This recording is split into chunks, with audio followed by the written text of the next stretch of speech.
Okay, so that's because there's a lot of information you need. Figurative language. Guys, this is nothing new. Do you hear my words? This is nothing new. We have done figurative language no less than 3 times this year. However, it is vitally important that you understand what figurative language is, that you can identify it, and that you can tell me why the author chose to use it. Okay? Figurative language is the use of words to go beyond their ordinary meanings. Okay? When figurative language is used, I can't take it literally. I'm not saying that desk is blue. I'm saying that desk is the color of a fall sky. Okay? I have to interpret what's being said. Okay? I have to use my imagination to figure out what the author is trying to say. Okay? So the first one we have is simile. What is a simile? Can you? Oh, it's when we compare two things using the words like or as. Guys, to be a simile, the word like or the word as has to be there. If those words are not there, it is not a simile. Okay, for instance, after the football game, the boy was so sore he walked like a toy soldier. What 2 things am I comparing? A boy and a toy soldier. The word like is right here. Therefore, I have a simile on your paper. Simile, when 2 things are compared using like or as.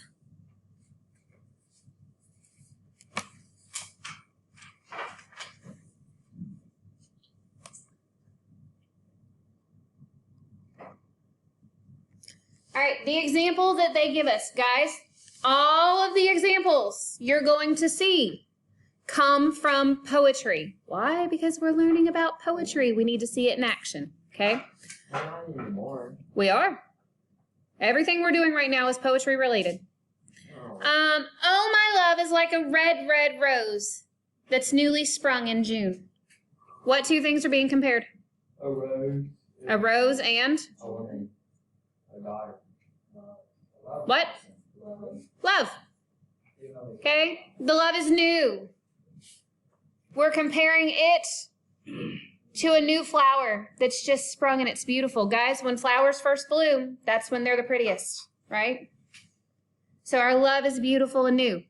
We use similes to create an image in your mind. They're wanting you to see it compared to something you would know it looked like, okay? Yes, Nicholas? Yes. Okay? A metaphor. What's a metaphor?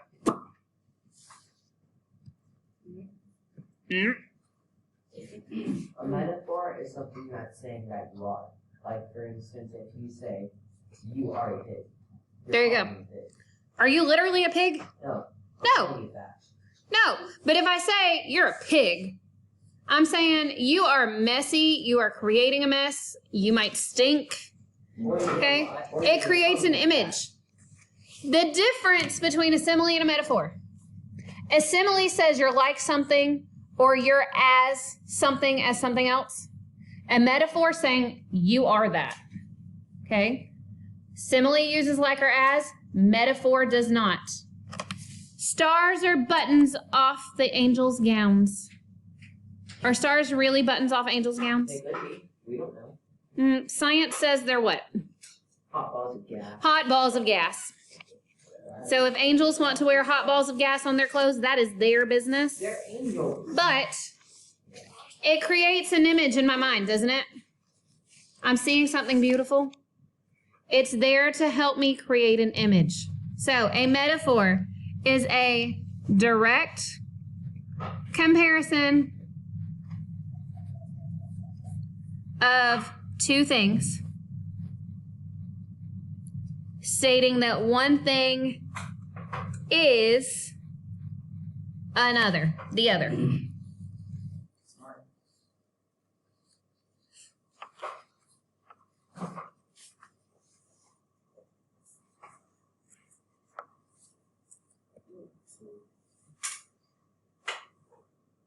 Okay, let me freeze this real fast for you guys.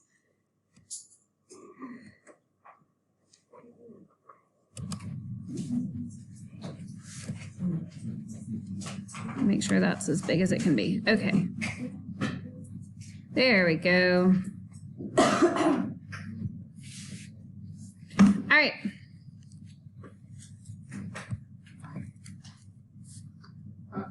Personification. What is personification? Personification is whenever you give something human attributes. Yes! When I give a non-human something, human qualities, guys. Personification. You see that? I'm making something have person-like qualities. Okay?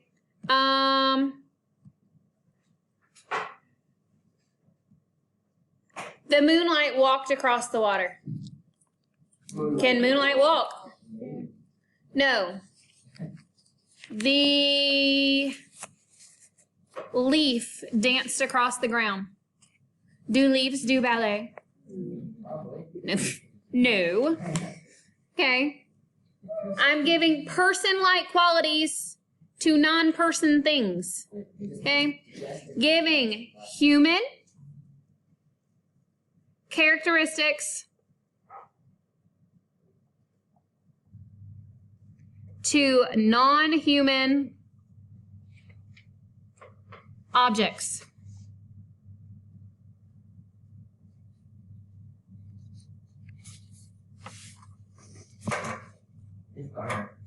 Yes, sir.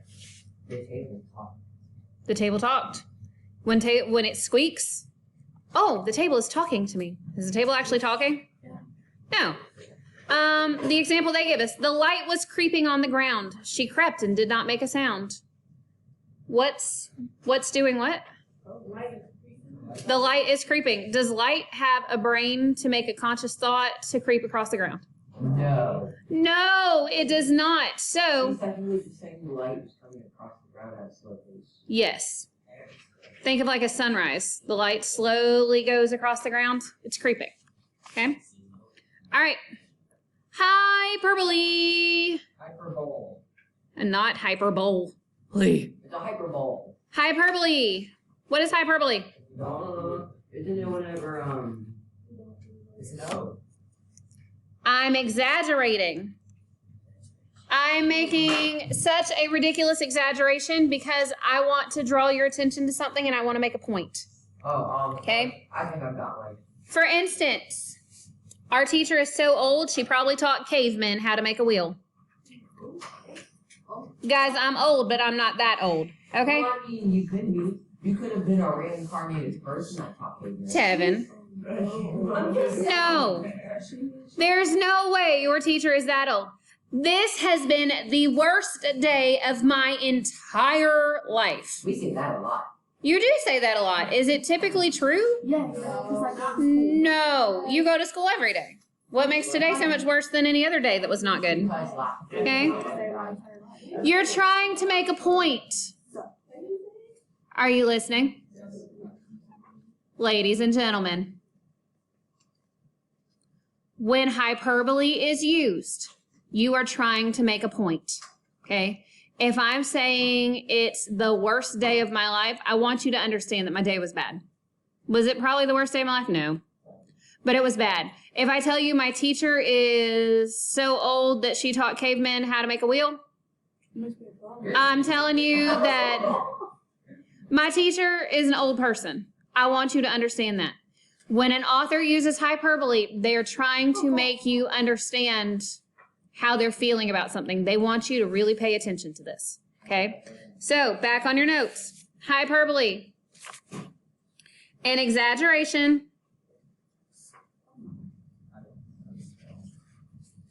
that is used for emphasis. Emphasis. I want to emphasize something. I want to really draw your attention here. I got my word moved up. M plus 10. Tevin. I'm being serious.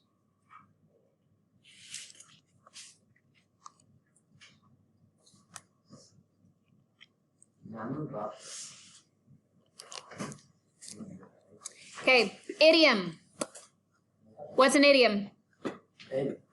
Like, you usually don't mean it, but I don't know. You're onto it right there. Oh. You say something, but you don't mean it the way you said it. Guys, it's raining cats and dogs. Are cats and dogs falling from the sky? No, it's just raining. It's just raining really hard. The example they give us, I talked my head off, worked my tail off, cried my eyes out. Ouch. Did my head come off of my body while I was talking? No, you talk too much. Did my butt fall off because I worked so hard? No. Are my eyeballs on the ground now because I cried so much? No, but it creates an image, doesn't it? It draws attention to it, doesn't it? Okay? It's used to help draw the picture. It's used to make you see what the author's trying to get across to you. Turn around. Okay? Idiom, an expression that cannot be interpreted literally. Down at the bottom, I'm going to write raining cats and dogs because that's one of the most famous ones. It will help me remember.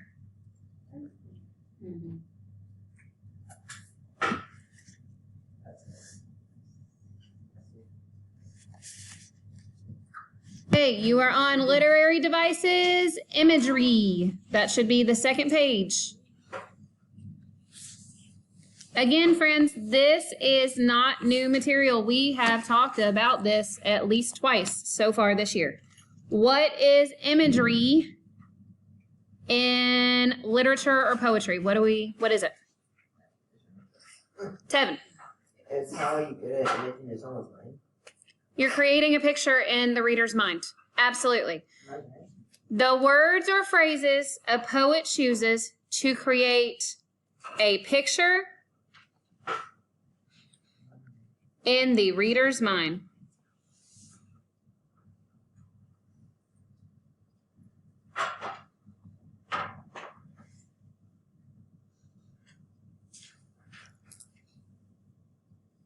Okay. Imagery usually includes sensory details. Guys, sensory. Smelling, hearing, tasting, touching. Hearing, is that the one I'm missing? Okay, think your five senses. Seeing, smelling, tasting, hearing, touching. There you go. Okay, it includes sensory details. And down underneath, I'm going to make myself a note. Sensory equals five senses, so I don't forget.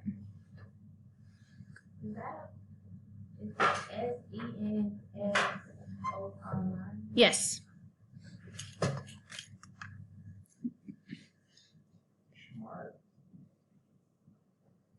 The winter evening settles down with smells of steak in passageways.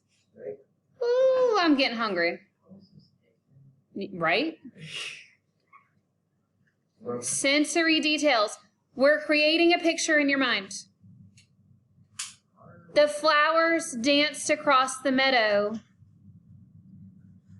as cheerful butterflies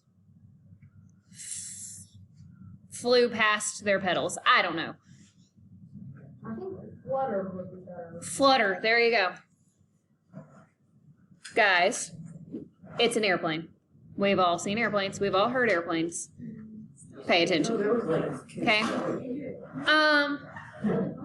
Imagery. We are creating a picture in your mind. Poetry uses imagery all the time.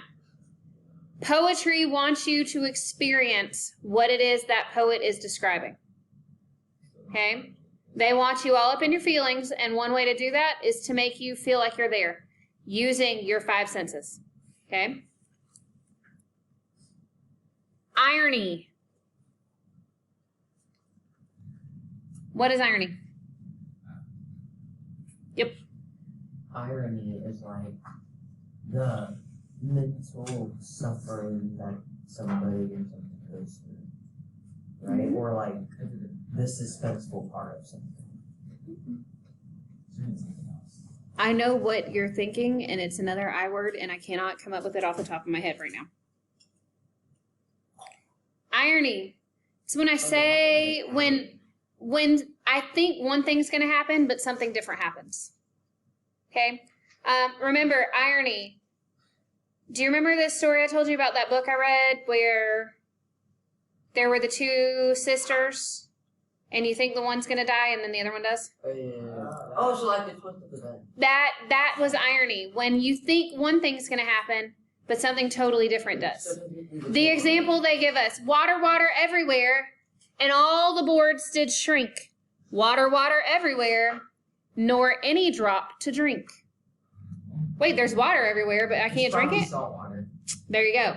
But when I'm describing water being everywhere, I don't typically expect to hear that I'm thirsty, right? That's weird. That's irony. Sarcasm and irony usually go hand in hand. When I say one thing, but something else is going to happen. Okay, so irony, a contrast between what is expected and what really happens.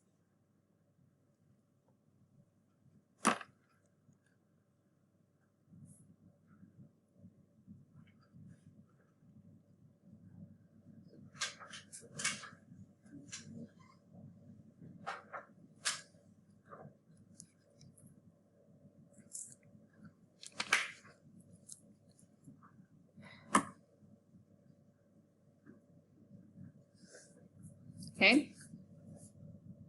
Illusion. Illusion is when we reference something from literature, from history, from culture, something popular that other people will know about. A tunnel walled and overlaid with dazzling crystal, we have read. Of rare Aladdin's wondrous cave, and to our own his name we gave. What are we referencing? Aladdin's what? Aladdin's cave, right? Oh yeah. We've seen Aladdin, most of us, right? The cave of many wonders, where he has to go to get the Magic carpet. where he goes to get the lamp. All the jewels and everything's beautiful in there. I can help you see what I'm describing by referencing something popular. I'm alluding to it. That's an illusion. If I talk about, I try to solve all my problems by eating and drinking everything in sight, just like Alice in her Wonderland. Because in Alice in Wonderland, when she first falls down the rabbit hole, she finds a bottle that says, drink me. And it makes her big. And then she finds something, says eat me, and it makes her small. And then she drinks some more and she gets big. And she eats some more and she gets small. And she's trying to solve her problems by eating and drinking. And really, she's just making worse problems for herself. What did that tear apart your genetic material? It's a nonsense story, friend. Genetic material doesn't really come into play there. There's a rabbit with a stopwatch, not a pocket watch, singing about he's late for a date. I'm just saying. Okay. But illusion, we reference a person, place, thing, or event that is known from literature, history, or an aspect of culture.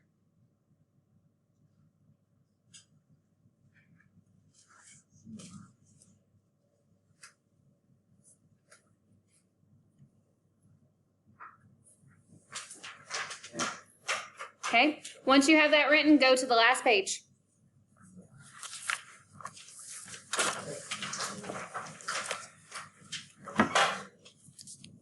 Okay, moving.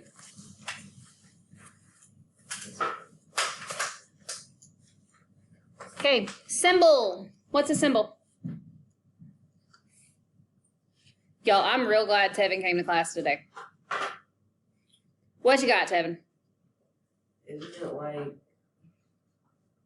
so, I was trying to gather some details. So, it's technically what, it's sort of like imagery, but it's showing, like, what you're, technically it's showing what it's supposed to be looking like by not actually telling you.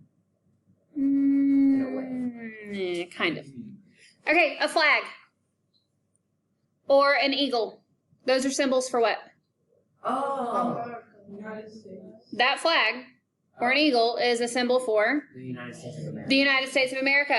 A check that says "just do it" on it is a symbol for what? Nike. A four-leaf clover is a symbol for good luck. Okay, those are all symbols. It's when you have something that by itself is a thing, like a four-leaf clover by itself is a plant, right? But it can also represent something else. That flag by itself is a piece of fabric, right? Yes. But it also stands for the United States of America. That falcon on the front of Nicholas's sweatshirt by itself is a falcon, but it also stands for what? LCMS. Lake City Middle School Falcons or the Atlanta Falcons, depending on what the situation is. Okay? So, a person, place, thing, or event that stands for itself and something beyond itself. I'm going to give you just a minute to get that written, and then we're going to talk about the example they gave.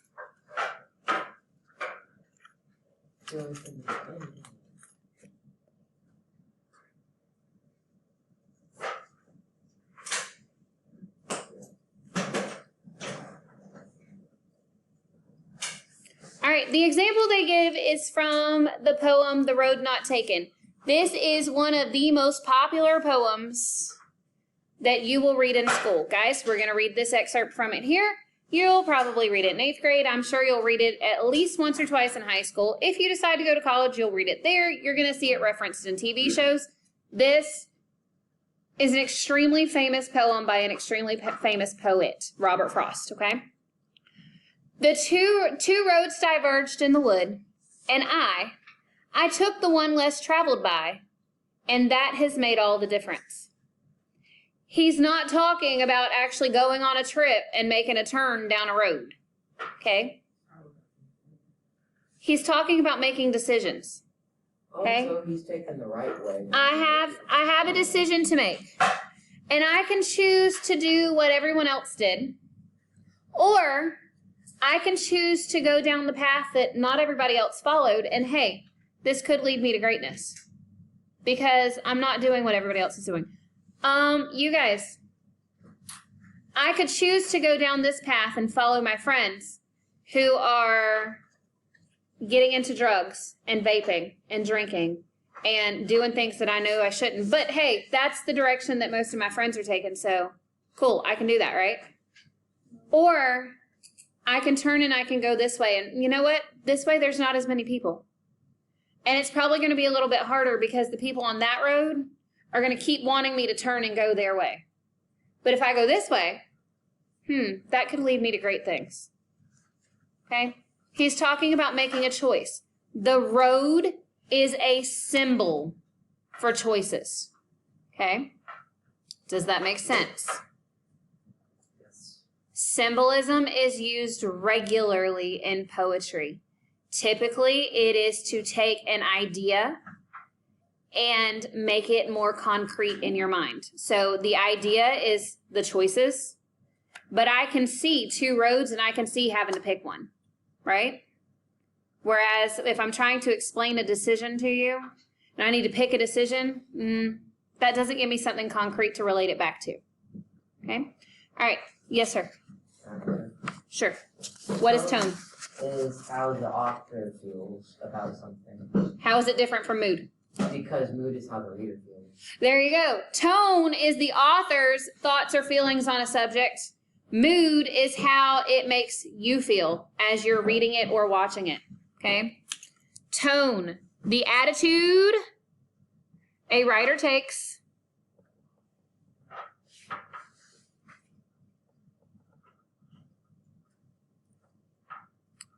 toward the reader, subject, or character. For instance, if you are writing about something that you could not care less about, I'm going to be able to tell when I read it, because it's just going to be straight facts. You might even tell me how stupid this is. Like, I'm going to be able to tell how you were feeling about this subject when you wrote it. I'm more interested in how in the writing report books. Okay. The example they give us: do not go gentle into that good night. Old age should burn and rave at close of day. Rage, rage against the dying of the night. He's talking about getting older. Do not go gentle into that good night. Old age should burn and rave at close of day. How does he feel about getting old? He doesn't like getting older because then he knows his life is withering away. Okay, so is he going to lay down and take it easy? Nope. No. He's going to be that old dude at the nursing home wreaking havoc. Like, he's flirting with the nurses and acting a fool. I might be old, but I'm not dead yet. How does he feel towards the subject? He hates it. That's his tone, okay? Yes, Gavin? Can I answer the next one? Sure. Mood is what? The attitude created by the poet's reader. Okay. Very, very close. It's not necessarily the attitude, but it's the feeling.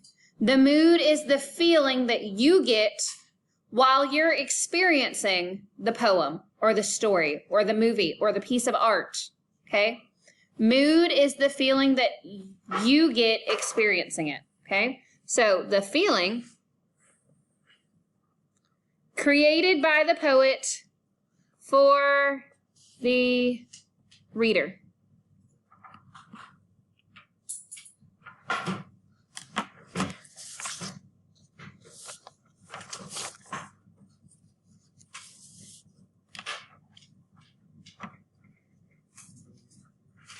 I'm going to make myself a note down here. This is how... Ms. Garner, Yes, ma'am. I need Gavin Lasco for an early dismissal. Yes, ma'am. How the reader feels when reading. Here? Hey, I was looking for notes. I was looking for notes.